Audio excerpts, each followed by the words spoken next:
आपलं वोट भाजपला देणार, कारण भाजप येऊन आपल्यासाठी भरपूर काही केलंय.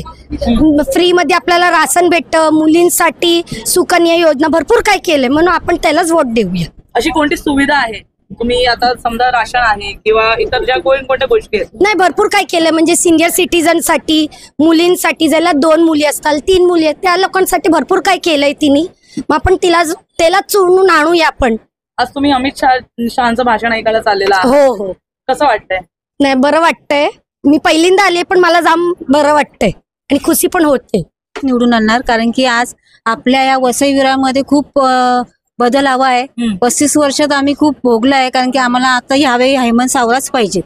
आम्ही यावेळी बीजेपीलाच मत करणार, कारण की आज 35 वर्षात जे हॉस्पिटल नाहीये, आपल्या इथे लेडीजसाठी सुविधा नाहीये, ते आज आपण बीजेपीच्या माध्यमातून आम्ही आज बऱ्याच महिलांना सुविधा दिल्या.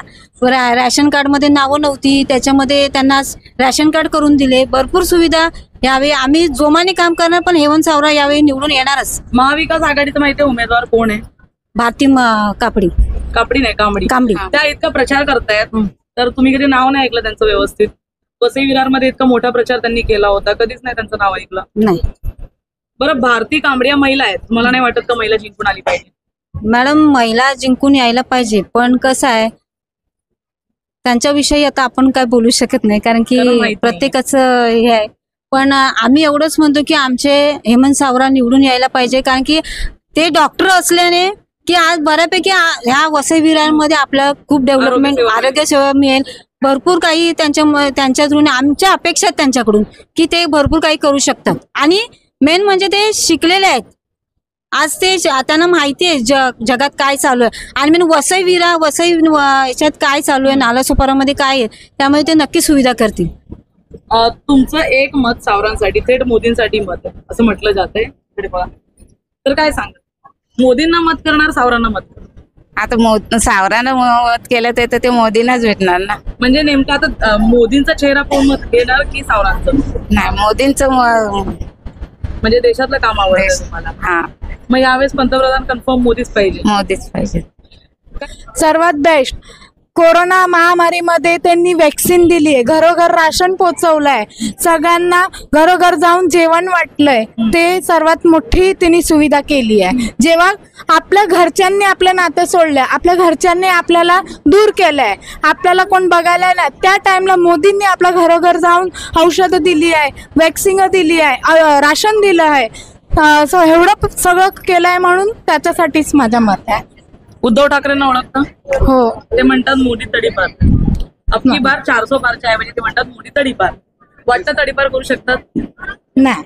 महाराष्ट्रातून वाटतं तडीपार करू शकतात? नाही, पण माझा वोट मोदीवरच आहे. नेता भारतीय जनता पार्टीचे पहिलाच दौरा आहे, काय सांगा? आपल्याला 400 पार करायचं आहे.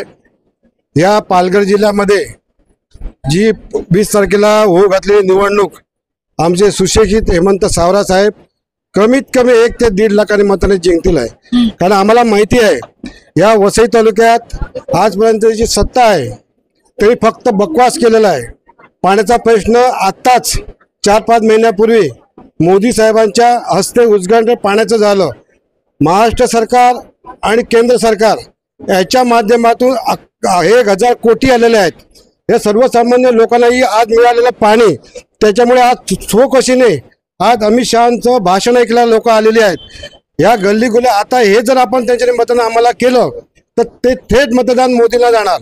कारण आपला खासदार निवडून आल्यानंतर त्याला कुणाच्या दाराकडे जायची गरज लागणार नाही. डायरेक्ट ते मोदी साहेबांना सांगणार आम्हाला विकास पाहिजे, इथे हॉस्पिटल पाहिजे, इथे फ्लायओव्हर पाहिजे, जी कामं पाण्या आहेत ती आम्हाला करून देण्याची त्याची ताकद आहे. आता सध्या तरी तालुक्यामध्ये जरी बहुजन विकास आघाडीची सत्ता असली तरी पण कुठेतरी महाविकास आघाडीतर्फे महिला उमेदवार देखील आता रिंगणात उतरलेले आहेत. त्या म्हणतात कोणी माझ्या टक्करचं नाहीये. एक लक्षात ठेवा, शिवसेना किती उरली आम्हाला माहिती नाही.